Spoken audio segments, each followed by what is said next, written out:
Welcome back to the American Experiment Podcast. My name's Grace Keating. Kathryn Johnson, what do we have on the docket today? We have some good stories for you guys today. First up, a naked man claiming to be the governor was found inside the Capitol. Not the governor. Not actually, but claiming. Then we have the former DFL representative John Thompson's son, who was sentenced to 58 years in prison for that crash that killed 5 young women. And lastly, Sydney Sweeney is being slammed online as a eugenicist.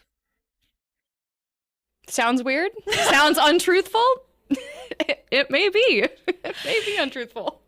You'll see. And then we also have a back half interview with Matt Dean, which will be fantastic. Yeah, it'll be great. Our healthcare policy fellow, Matt, is going to join us in studio to talk about some of the changes that were passed in the one big, beautiful bill relating to Medicaid. Ilhan Omar has been out there saying some pretty unhinged things relating to those cuts. You know, I'm shocked. I'm sure you are too. So Matt's going to react to those.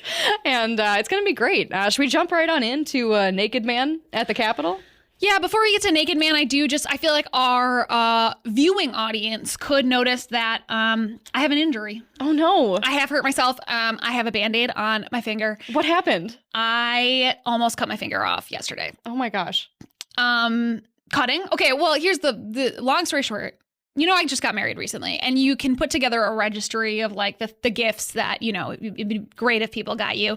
Someone actually got me these knives that are like the nicest knives ever. And I had no idea knives got this sharp.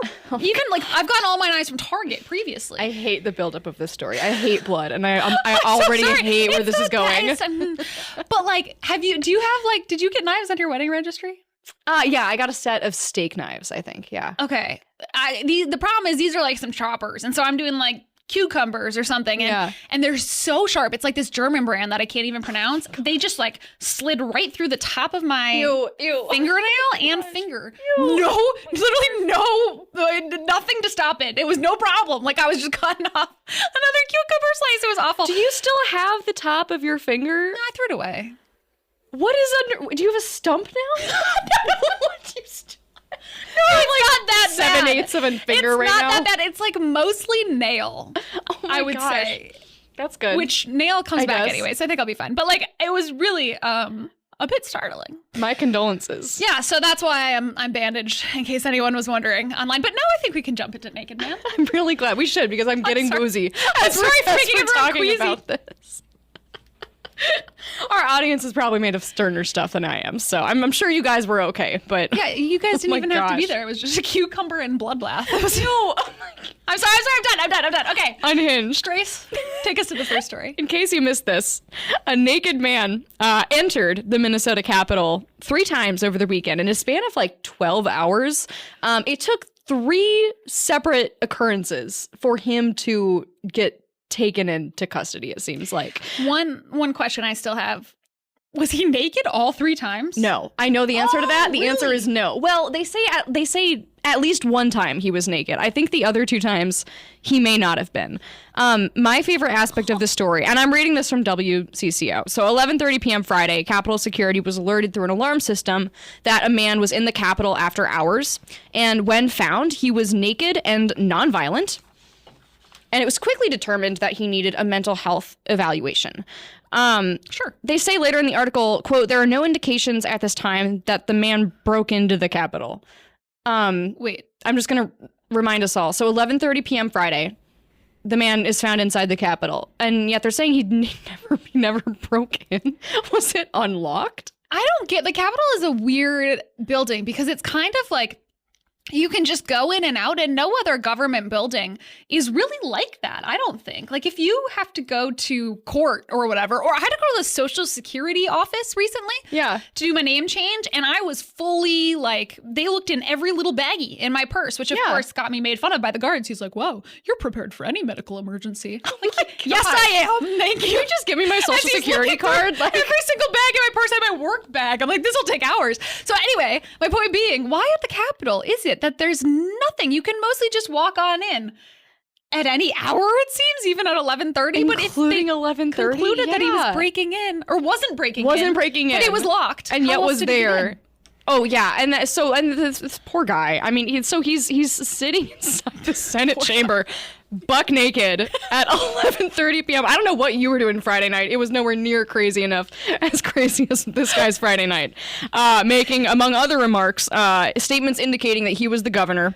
My biggest takeaway from that is truly we have a security problem at the Capitol, because the guy sitting naked saying that he's the governor had no kind of mental capacity to be staging an intricate break-in into a secure Capitol building. Am I right? No, you're right. And there's an article at Alpha News that goes into detail about kind of the ins and outs of like who is in control of the security at the Capitol. And the conclusion is no one knows. That was my conclusion anyway. It's very confusing. And clearly someone needs to take action. Like, you guys, there's a security issue and it could become dangerous. At some point, we're not going to be laughing about it because it's a crazy, like, naked man. But it could actually be dangerous. And I feel like someone needs to do something about it. Why is it so controversial? It truly seems like only by a miracle did this happen, after hours on a random Friday night when no one was there, no one was in session. Because, I mean, during session, a lot of the times they are there into the late hours of the morning. The fact that anybody apparently could have gone into the Capitol at night and planted something really dangerous, and that hasn't happened so far, is a miracle. And it's also worth noting that apparently Minnesota is only one of a handful of states that don't have any kind of metal detectors, any real security checkpoints to visit the Capitol. And I know that we have people, on staff here who have worked at the Capitol for years and years, and they like having an open Capitol building for people to come in and talk to the legislators. They think they're public servants. They should be accessible to the public. And that's great. But you do need to have those safeguards in place so that you can have that openness for an extended period of time and not have it shut down over something really, really dangerous happening. Yeah, totally. And I do wonder if another issue that's kind of at play here is the legislators and staff at the Capitol carrying firearms, because I know that's been a little bit of a fight over the years, whether or not they should be allowed to do that. Clearly they should be, I think, and they are, and some of them do. So if you implement security, then you have to find a way to make sure that people who are carrying there can continue to carry. And obviously that's something that needs to happen for their own safety. It appears that no one else is really looking out for the safety of the people working in the Capitol. So absolutely they should be allowed to carry. But I wonder if that plays into it at all as part of the conversation. Yeah. Well, I hope this man gets clearly the mental health help that he needs. I hope we don't find him naked at the Capitol again. Apparently, he was taken into Ramsey County Jail. I believe he's now in Wisconsin. There was a warrant out for his arrest. It was very confusing. I don't think he's in Minnesota anymore. Yeah. Was he extradited? Like, I think he was. I'm not kidding. It's extradited. I think you're right. Yeah.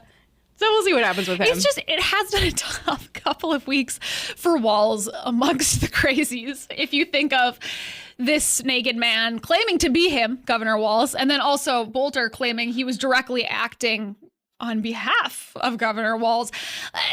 That's a hornet's nest I am not getting tough anywhere week. near. I'm sorry. I'm just a little sympathy for Governor Walz. The crazies keep just coming out and blaming him. So I'm sorry. I'll give him one bit of sympathy from me. Sadder story. Well, it's not sad. It's justice being served. But this week, finally, the man responsible for the horrific car crash that killed 5 young women was sentenced to, I believe, 58 years. Yep. 58 years. Of course, in our story, let's go back a little bit. Thompson, he's now 29 years old. He's the son of former state representative John Thompson, who was a Democratic legislator out of St. Paul. Some of you may know him as the person who rounded up groups during the George Floyd riots and brought them to Bob Kroll and Liz Collins' house. They hung effigies of them over their driveway and beat them. I will just never let that story go. Oh, yeah. Because what in the world? He's the one that really led that charge. He was out in front of their house with the bullhorn, screaming. High character guy. Yeah. So this John is his Thompson. son. This is his son. His son killed 5 young women and now, thankfully, will be going to jail for 58 years. Well, of course, in Minnesota, being sentenced to 58 years doesn't actually mean you'll serve 58 years. He will serve at most half of that amount behind bars, and he was given credit for time served over the past 2 years that he's been in custody. It's all a sad story because obviously 5 people died, but also this man had a long history of felonies and other criminal charges. He was part of another hit and run that severely injured someone in California not long before this. This person shouldn't have been on the roads driving. He should have been in jail in the first place and not been out and about and able to commit more crimes. It was completely preventable. And this whole case has been frustrating for so many reasons. He was denying for most of his trial, too, that he was even behind the wheel. So not only did he commit this horrific act of manslaughter of these 5 young women, ran from the scene, and then also refused to take responsibility. Like, if you had come into the courtroom and said, I did this horrible thing, I'm very sorry, I would at least have a little bit more respect for you. Not much, but a little bit. But to just deny it the whole time and try to throw his brother under the bus at one point, I believe. It wasn't until he was found guilty that I think he actually owned up to the fact that he was behind the wheel. It's such a disgusting, frustrating case. And I'm glad that the families of these victims should get a little bit of peace from knowing that he's been sentenced, he's going behind bars. Yeah, I've always thought, like, is that a pro or a con to being a twin? Like, you could maybe blame crimes on your twin, but also they could maybe blame crimes on you. You know what I mean? Have you ever thought about that? I have not had this specific line of thought, but I like where your head is at. There's like this story about a woman in Minnesota, I think, who blamed her twin for a similar situation. Someone, if you know at all what I'm talking about, can you put it in the comments? I think it was specifically they hit an Amish person maybe on the side of the road, and then that woman, I don't know, seriously, someone comment like the story if I'm making any sense to you, because I might just be making this up. Wow. But it happened, and she blamed her twin, and I just feel like that's a real thinker. Like, is that a pro or a con to being a twin? I'm gonna say con. I'm gonna say hard con. I'm not planning on committing any crimes. I wouldn't want my twin to commit crimes. But do you want to be the one? You want to get ahead of the twin? Okay, never mind. Dangerous waters here. I will just say one other point about this. I mean, it's just another example of the people who always say they're trying to protect these communities of majority of color or majority low income people. The people who say they want to protect them by keeping criminals on the streets are the ones to hold accountable when more people in those communities are harmed by crime. This was 5 young Somali women. I'm sorry, this is a horrendous crime. And the fact that you can still be Mary Moriarty and claim that your policies are the ones that are empathetic, disgusting, and another one of the millions of examples of why she is an utterly sick individual. Yeah. On a brighter note, Sydney Sweeney is out being called a Nazi propagandist and eugenicist online. Not on my 2025 bingo card, personally, but here we are. No, me neither. But I do love this story because a lot of you have probably already seen the ads. They obviously went all over the internet. She is now the foreperson of the American Eagle ads for this fall in their like denim line. We won't play the ad, but maybe we can put something on the screen so you can see a little bit. The ad it plays into her being a gorgeous blonde woman and definitely plays into that. And the tagline is, what is it? Sydney Sweeney has great genes. Yes, thank you. Sydney so kind Sweeney of a play on genes. words a little bit, genes, Genes, but also Jeans, little wink, wink, nod, nod, pretty funny. But people are claiming that little, because she's a white woman, a white blonde woman with blue eyes, and she mentions that in one of the ads, people are claiming that this is promoting eugenics, white supremacy, and Nazi propaganda. So let's see, we have one of those TikToks from a person claiming this here. Go ahead, Isaac. I will be the friend that's too woke because those Sydney Sweeney American Eagle ads are weird. Like fascist weird. Like Nazi propaganda weird. If that wasn't the first reaction you had when you saw these Sydney Sweeney denim ads for American Eagle, I don't know what to tell you. That is You're the weirdo. So wild. Nazi propaganda weird. God, people are just so used to companies like Lululemon having, every possible version of a human being in their ads. And if it's not that way, it's not okay. You're excluding someone, you're oppressing someone. People are just so used to this. And all of a sudden we've got someone who is much more, maybe traditionally attractive in the way that we used to always think about it. And most people still think about it. Yeah, I mean, she's known widely as arguably the most beautiful, attractive, hot actress in Hollywood today. That's why she was chosen for this ad campaign. It's not subtle, and that's okay. That's what advertising is. Advertisers have always used conventionally attractive people to sell the products they're promoting. And seeing the backlash on this ad, it just had me thinking back to like 10 years ago. Like this is backlash I would have expected to see in like 2016. And it felt like we've gone back in time, and I would say a really great way. I was really glad to see sort of a traditional ad as opposed to the ads that you see today that are trying to shoehorn in every person of every height, weight, gender, skin color. I don't need that in my ads. I'm trying to buy jeans, just show me someone good looking in jeans. I think there's a middle ground there that people like. Certainly, you want to see models of different sizes, things like that, to see what the clothes look like. But then there's also, there's just been taken too far. I think there's a great middle ground here. I mean, it just, what I thought was interesting is Aerie is a underwear company under American Eagle. Are you familiar with Aerie? Yeah. Okay, so in like 2014, I remember talking about this campaign they did even in college because it was so groundbreaking. Yeah. The Aerie Be Real campaign. Do you remember this? I do, yeah. They made this pledge basically that they were not going to have any of their models be photoshopped, and they were going to feature people of all sizes, all shapes, colors. They list all kinds of things, and it was called Aerie Be Real. And from everything they said, this campaign did really well. After launching Aerie Real, they claimed that their sales grew 20% in fiscal year 2015. I just want to read this quote from then when they were doing that campaign. Their president said, "The purpose of Aerie Real was to let our customers know that there is no reason to retouch beauty while giving young women of all shapes and sizes the chance to discover amazing styles that work best for them. We wanted to help empower women to be confident in themselves and their bodies." And then she goes on to talk about how really we just wanted to tap into what's happening today with millennials and the next generation. Fast forward to now, when American Eagle, same brand, same company, just a different label, they were asked about Sydney Sweeney in Women's Wear Daily. And they said, asked if this campaign changes how American Eagle shows up in the culture, Brommer said, "I think that this is really about a reset. This is a moment to reclaim American Eagle's jeans authority, and I think the creative speaks for itself. It's playful, it's elevated, but yet it's accessible at the same time." I just thought like those two statements are so interesting, and I feel like back in 2014, they were totally on the cutting edge of this thing that people did want to see. People wanted to see more diversity in models. They wanted to see fewer of the like early 2000s super, super, super skinny Victoria's Secret models. People were like, gosh, we're so done with that unrealistic image that we keep seeing.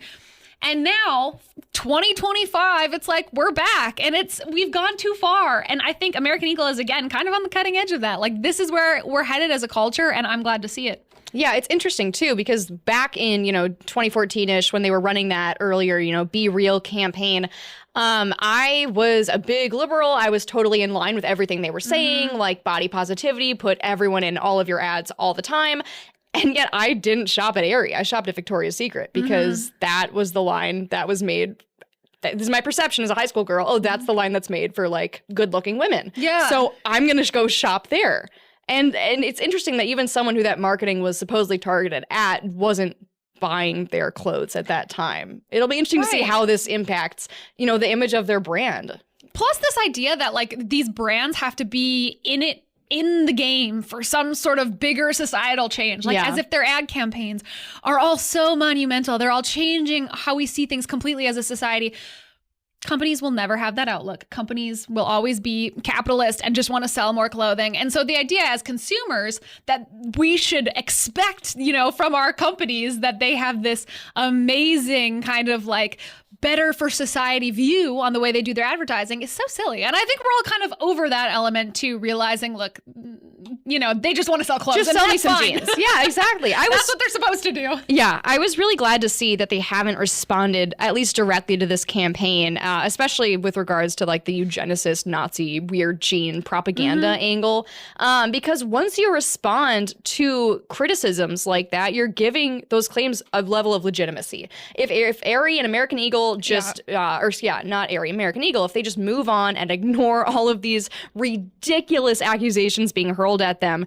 I think it'll really strengthen their brand and show that they're not going to stoop to the level that these weird online detractors want them to go down to. So, I mean, American Eagle, please just hold your ground. You're doing a great thing. It's clearly paying off. It seems like their stock has jumped like 16% in the last week or something crazy like that. So I hope they don't cave. I hope they don't come out with some weird apology about, you know, the racial undertones of this ad campaign they've launched. I don't think they will. It seems like in all their statements as it was launching, they knew a little bit that they were going to cause some issues. I don't know what about the ad it is, but even when I saw some of those at first, I was like, oh my gosh, like they're very very racy. Different than what I was expecting in a good way too, and in a refreshing way, I think. But I hope they hold their ground too, and I think they're going to sell a lot of jeans. Which should be the goal. I feel like that at the end of the day. That's all we need from that should be American Eagle's goal. I want to buy some jeans. Yeah. We did have one more story that I wanted to touch on briefly in a bit of an, I don't know, I told you so moment. Not me personally, but those. American experiment in general. I like this too. The St. Paul school district system has just asked voters to approve a tax increase to help cover an anticipated budget shortfall. This is Kathryn Wigfall reporting out of American Experiment. With an anticipated $37 million budget deficit starting in the 26-27 school year, the district is asking voters to take on higher property taxes for the next 10 years by passing an operating levy this November to cover that shortfall. Now, it's worth noting that combined revenue per adjusted average daily membership, we got that for the St. Paul district, has increased almost 70% from 2003 to 2023, so over a 20-year period, and has actually exceeded inflation. So one of the narratives being put out by the district right now is, if our property taxes had just kept up with inflation, this would not be an issue. That is not the case. A narrative that's used all across government, by the way. They do this everywhere. They're like, well, it just hasn't kept up with inflation. But really, they just spend more and more and more and more. Yes. And at the exact same time, while the revenue is going up by 70%, the district's average daily membership has fallen 20% over that same time frame. So they're getting way more revenue for way fewer students, worth noting. Now, apparently Bill Walsh actually predicted last year that this district was going to face budget challenges. He's got his Circle of Education funding, which we've talked before about on this show. There's a key number that's impacting a district's financial situation, especially in St. Paul right now, this example, that is not ever brought up when a district starts asking for more money. And that's the cost of a new union contract. And Isaac, maybe we can throw this graphic up on the screen for those watching on YouTube.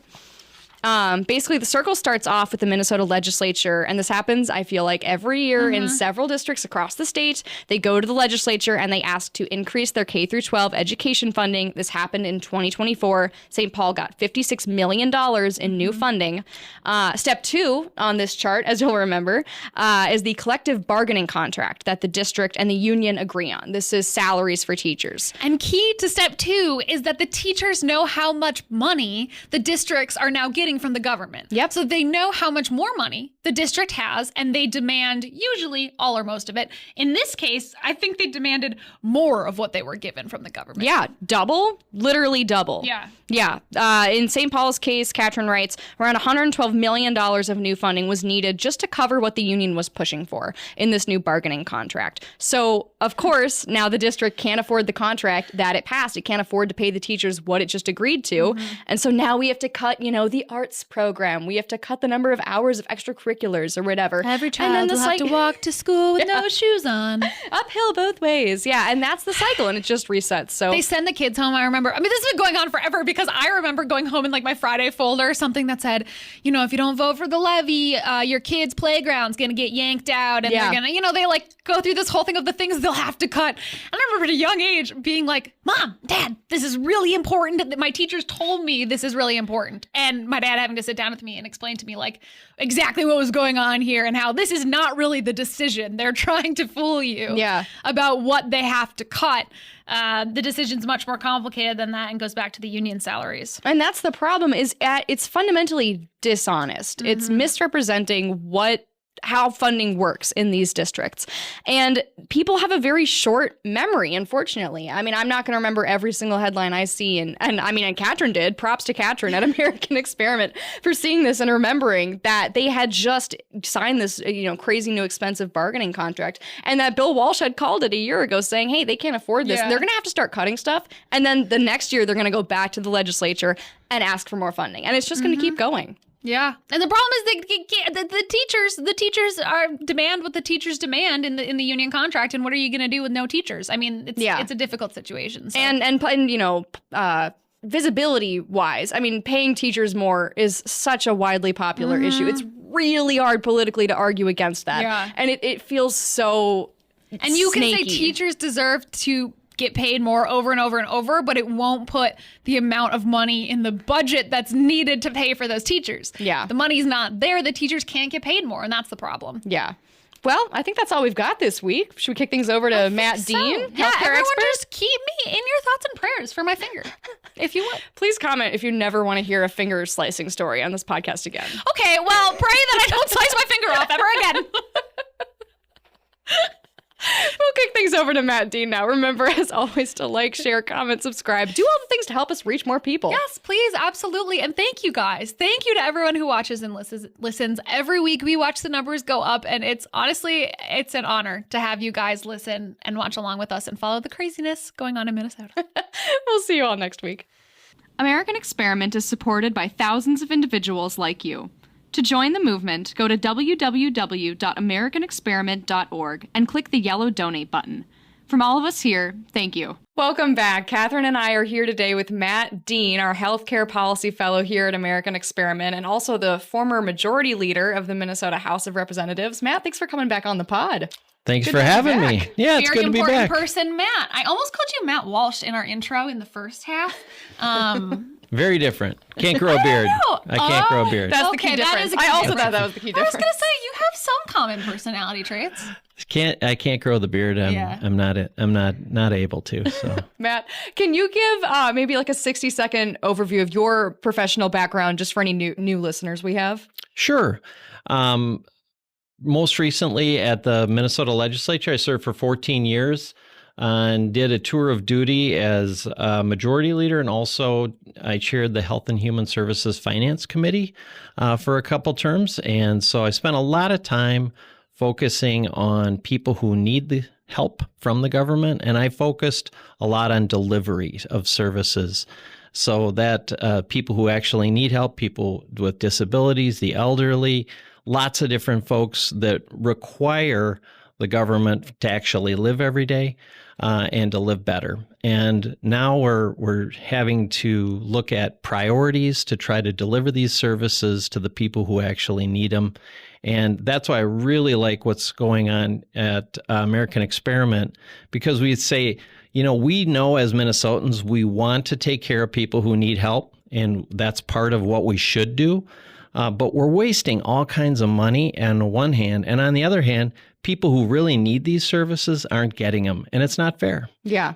Yeah, that's such an important point because we've been talking a lot about, cuts to these important social services, and a lot of times, like the problem is that there's so much fraud and there's so much waste that money isn't being spent where it's needed. So when you say we should make some cuts to these social services, you're not automatically saying we should throw people off of the plans, but rather that money should be used in a much wiser way because there's so much wasted.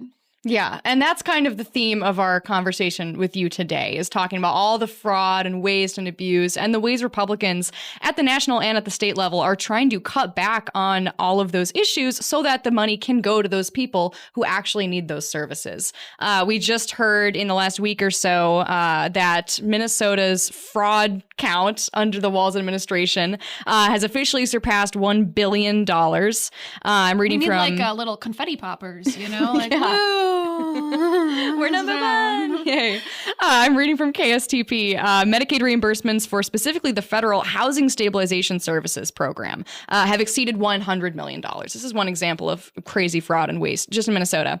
Joe Thompson, who is the acting U.S. attorney for Minnesota, who's been prosecuting all these fraudsters, says the, quote, vast majority of that Housing Stabilization Services program is fraudulent. First of all, with your background, does that surprise you? The vast majority of that program, fraudulent. Well, this is Medicaid dollars that are going to housing. And that sounds a lot to people probably like what we saw in Feeding Our Futures, where we had food money being given to the Department of Education to give out. Yeah. So it seems a little bit far afield from where it started. And that makes it easier for fraudsters to come in and say, I fed 6,000 kids today, or I fed 60,000 kids today. And it's like, hey, it's kind of weird that there's no juice boxes or bologna sandwiches laying around here. Or kids. In fact, or children or any trash, because, generally speaking. So when you see in this case, housing money being spent through Medicaid, it's basically for people who have some addiction and difficulty getting housing, and part of that is very important for their recovery. On the other hand, these people are just saying, this is a name, somebody I can bill for, I'm going to get money. And I think you saw, probably like I did, the interviews with the people who actually need these services saying, I never met this person. They billed like 63 different times that they had done things for me. I don't know who they are. They didn't do anything for me. And so that is just money down a hole. It's not like they wasted a little bit of it. It's just pure fraud. But a lot of the dollars that we're looking at actually are what we call improper payments for people who are maybe not on the right program. They're on two programs. So fraud is one part of it. Of that $1 billion is fraud. Then on top of that, we have a lot of other dollars that are just being wasted, but not necessarily fraudulently. And there's people who need help. And we actually need to spend more money on people with disabilities and people who can't get out of their house and people who can't, live through the day without help. We actually need to deploy more dollars to them, but we need to spend significantly less on people who make too much money to qualify, live in another state, are dead, or are completely in the wrong program. Yeah, can you talk a little bit more about, we'll put the fraud to the side for a second and come back to that, but this money that's wasted, you did a really good piece on the website about how $250 million were wasted on Medicaid spending in Minnesota, right? How does that happen? How does that money just get wasted, or as you say, like spent twice? What is the situation there? Well, for many people, during the pandemic, we said, hey, we need to not kick people off of if they lose health care, they need to be able to qualify for Medicaid. So we expanded Medicaid to cover more and more people. So we put more and more people on Medicaid, like 370,000 more in Minnesota on Medicaid. So it almost doubled from 2014 to 2024. Wow. So went from like 750,000 up to 1.3 million. Holy cow. And of the 300 and some thousand that were added during COVID, 70% of them did not know they were on Medicaid. 70%. How is that possible? They were added and they couldn't get off, or their children were added and they didn't know. So then they're covered on another policy. So that's one group of people. Another group of people, when I was in the legislature, we did what was called a cubicle ride-along, where we went to counties and we said, how do you sign up people for Medicaid? And that sounds like the worst type of ride-along. Oh, it was great. It was great.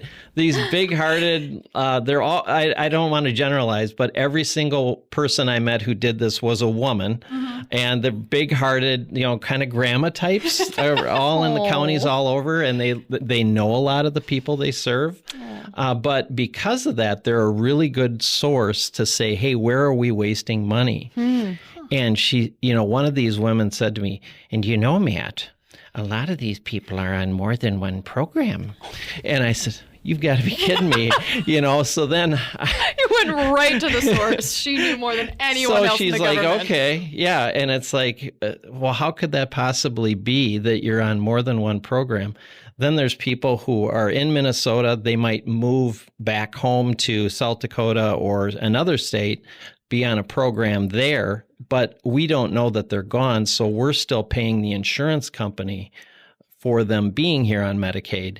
So it's kind of like I belong to U.S. Swim and Fitness, although I have not been for several years. So they love me. They love me because I give them money every month and I never show up and sweat on their machines. Right. Yeah. So it's kind of like that with the insurance companies because they get money for people being on Medicaid, whether they're here or not, or whether they're alive or dead. Wow. If that does not get updated. So they can and if they don't use any services, isn't that even better? That doesn't cost anything. So they don't have a financial incentive to pull people off of the rolls. Yeah. So what we said, and the legislation that American Experiment supported said, if you're going to get money for somebody who's on Medicaid in Minnesota, if you're an insurance company, we say, you're going to take care of Grace. Great here, you cover her for this much a month. So you get a check for Grace every month. Whether Grace moves to another state or gets a job and gets another insurance policy, they get that money. So what we said is you have to check with Grace, make sure she's still here, make sure she has an address, and she wants Medicaid. So that's called I'm Not a Robot. It's just like basically I want to get covered. I still live here. I'm alive. And that did not pass. That did not pass. It was way too controversial. Oh my gosh. So that sounds crazy controversial. So if you said we have a... Wait, also, I thought the people on the left, though, claimed to really... They're the ones going after these insurance companies, I thought. That were the ones that... They're the bad guys. But then when you have a sensible reform that would help hold those insurance companies accountable to just making sure these people are all alive, why didn't they support that, the people on the left? Well, there's when you propose a reform at the Capitol, the two most common responses you get are, we can't do that, or we're already doing that. So those are the two most common, or it's too expensive, or it's too hard. Those are the next two. And they said, well, that's not really practical. And somebody might be thrown off if you ask people for their address. Some people might not have the right address. Someone might be disenrolled prematurely. But in Minnesota, there is no waiting period. So you can come to Minnesota and all you have to do is say, I intend to live in Minnesota and I don't have any money. And you're immediately enrolled on Medicaid. You're immediately eligible and retroactively eligible as well if you get in a car accident and you were here. Wow. We have no waiting period, unlike most states. Retroactively? So in this scenario, the only player who has an incentive to hold people accountable, make sure they're actually, living in the state, want to be getting these services, the only person who has that financial incentive would be the taxpayer, would be the government. And even at the government, tons of the people there don't care, don't want to do it, don't think it's a problem. That's so frustrating. And if disenrollment is the primary concern, in Minnesota right now, if you are disenrolled and you show up at the emergency department at the Mayo Clinic, you will be seen without premium deductible copay or appointment and be on Medicaid. Most people in Minnesota, that does not apply to. And right now we've got over 1 million people in the state on Medicaid. And if they become disenrolled, they can automatically become eligible again. However, when you disenroll people, then those dollars stop flowing to the insurance companies. But what we said was, we'll withhold 2% of all of those funds, and then you get it back if you find them. I found Grace, here she is. Wow. But currently, what do you think they need is in terms of information from you in order to get money for Medicaid for you? What kinds of personal information do you think they might need? I would assume, I'm just thinking of applying for a driver's license or something, like name, birth certificate, address, maybe social security number, stuff like that. Social security number, yeah.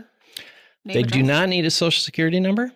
They do not need an address. They don't need an address? They need your name and date of birth. That's the only information they collect. This is so... I recently became a Johnson, as everyone knows who's listening. I feel like there's plenty of people with my name now these days that were probably born on the same day as me. I could just... I don't know. Every time I sit on this podcast, I'm like, man, should I be doing fraud? No. No. As a taxpayer, please don't. I don't know. I'm a taxpayer. taxpayer? I just can't get it back. Okay, whatever.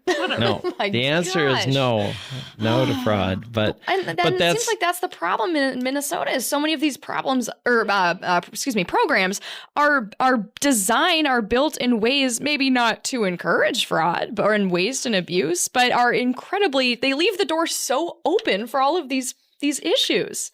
Our acting U.S. attorney, Joe Thompson, was just interviewed by the Star Tribune. And I'm going to read this quote to you. I feel like this really encapsulates the state of Minnesota. As a prosecutor, I'm expected to say the defendants are responsible for their crimes, and they are. But if we pretend that that's the whole story, we're lying to ourselves. This fraud crisis didn't come out of nowhere. It's the result of widespread failure across nearly every level of leadership in Minnesota. Politicians who turned a blind eye, agencies that failed to act, prosecutors and law enforcement who didn't push hard enough, reporters who ignored the story, community leaders who stayed silent, and a public that wanted to believe it couldn't happen here. This isn't just a few criminals exploiting the system. This is a system that's been begging to be exploited. We left the door wide open, and now our state has been ransacked. If we keep ignoring the truth, we're going to lose something far more important than money. We're going to lose the Minnesota we know and love.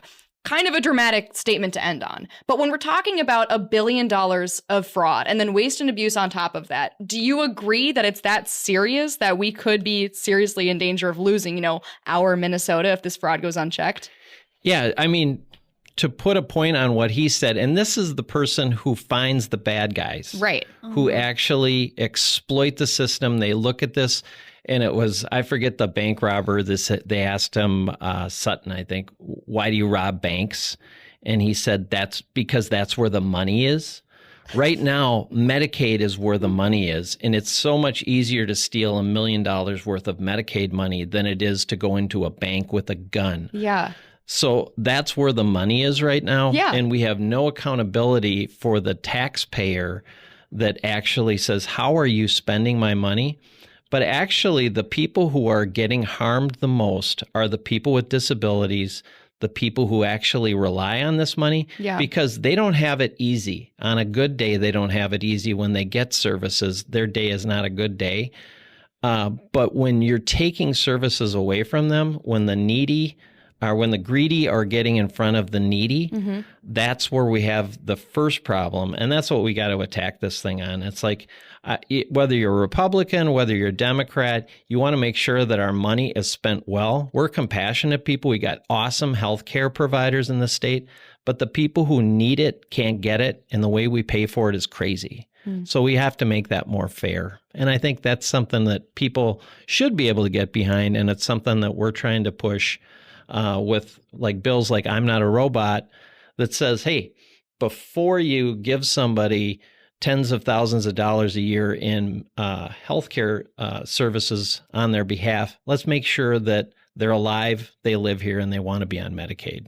Yeah. Seems pretty reasonable. I think so. Yeah, and I think his point, he makes, Joe Thompson makes a point later on in this interview that I thought was a good one, because there's a lot of people in Minnesota who like the fact that we have a lot of social services. They think it's kind of Scandinavian in a way, and it makes for a good society. But when you have people exploiting that kind of kindness and taking advantage of these systems and these programs, it makes people lose confidence in the system and in the government.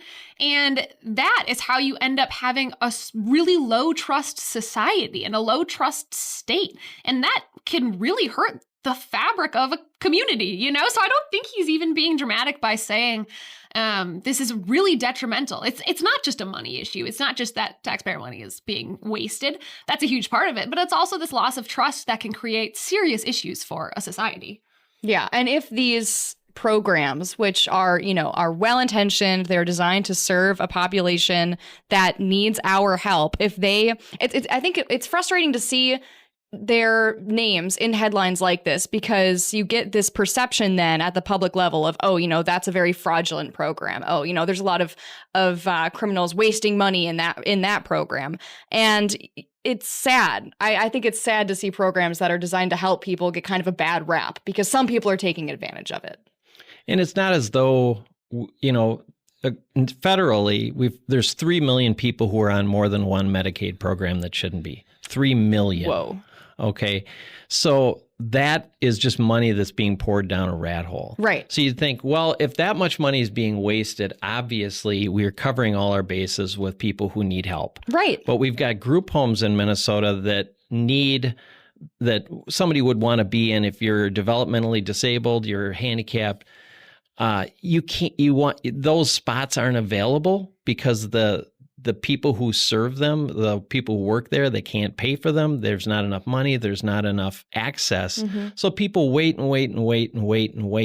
for services, while at the same time, you've got these people who are billing for services that were never done. Yeah. And you got people that are just absolutely sticking up the system with a gun and pulling out Medicaid money, while we've got people who are needy on the other side of it. So most people in Minnesota can get behind that. I thought the article from Thompson was excellent, because he's like, yeah, it's $1 billion. And when I was in the legislature, we used $1 billion figure and we were laughed at. And they said that's the quote was pixie dust and unicorn poop. Oh my gosh. That when we use the $1 billion figure, and I can tell you that fraud is $1 billion, and there's at least another $1 billion in improper payments and waste that's going out the door. So that's what we really need to get at. And if you look at the amount of money, like doubling the size of Medicaid in the last decade in Minnesota, that much of it has been wasted. It has not improved the overall health of people. Right. People who pay for bills are paying more and more and getting less and less from healthcare.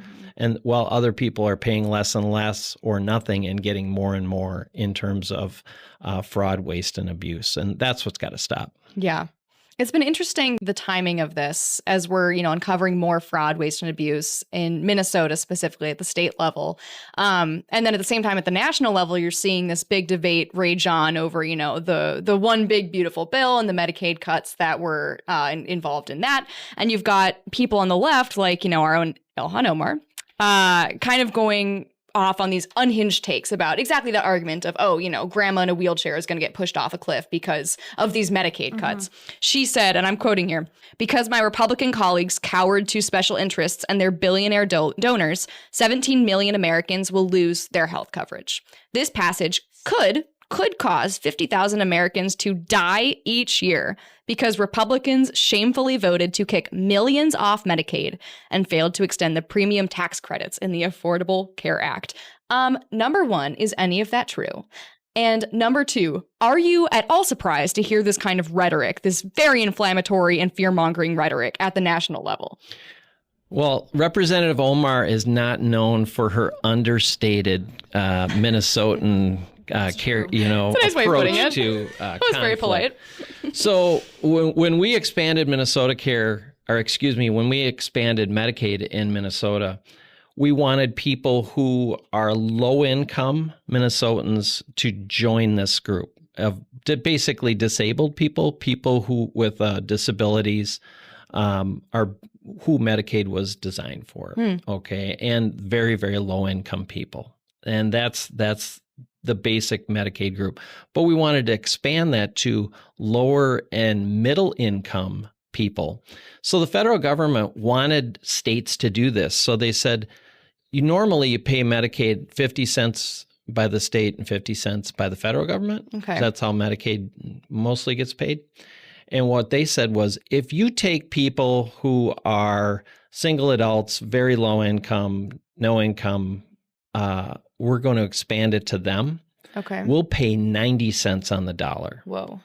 So we're paying 7 times as much money for people who are, home and not working, and you don't have to look for work. You don't have to do anything. All you have to do is stay home, and you're on Medicaid. When did that happen, that they said they would do that? 2011. Okay. And when we Whoa. expanded it. So that expansion group, we were incentivized to pick up people who were not disabled, who were able-bodied, who could work but choose not to or don't. And they're being subsidized 7 times higher than somebody who can't walk, and is at home. So that group got super subsidized and coming in. So that's how this money went out so quickly and how we doubled our Medicaid in such a short period of time. Was that because of the COVID. Affordable Care Act? Yes. Okay. And that's how they got states to buy in. They'd Sure. say, hey, you're a chump if you don't take this free federal money. So all these states decided to do that. And Governor Dayton did that as his first act as governor in 2011. So when you get that, when you subsidize that, this grows. All of this money goes to take these folks in. They're saying, hey, how about you at least check if they're there? You know, sounds nice. Before you pay money. How about if you check if they're alive? Maybe, and that they qualify. They don't have a job where they're making $100,000 a year and they're on Medicaid, and maybe they left the state. So that's when they talk about kicking people off of health care. They're talking about people who live in another state, make too much money, are dead, or are on another program. Those people should not be on Medicaid. Right. Nobody thinks they should be on Medicaid. Right. Yeah. But when Representative Omar says that we're kicking people off of health care and we're killing them, what she's not telling you is that they live in another state, are dead, are on another program, make too much money, and that nobody thinks that they should be on Medicaid.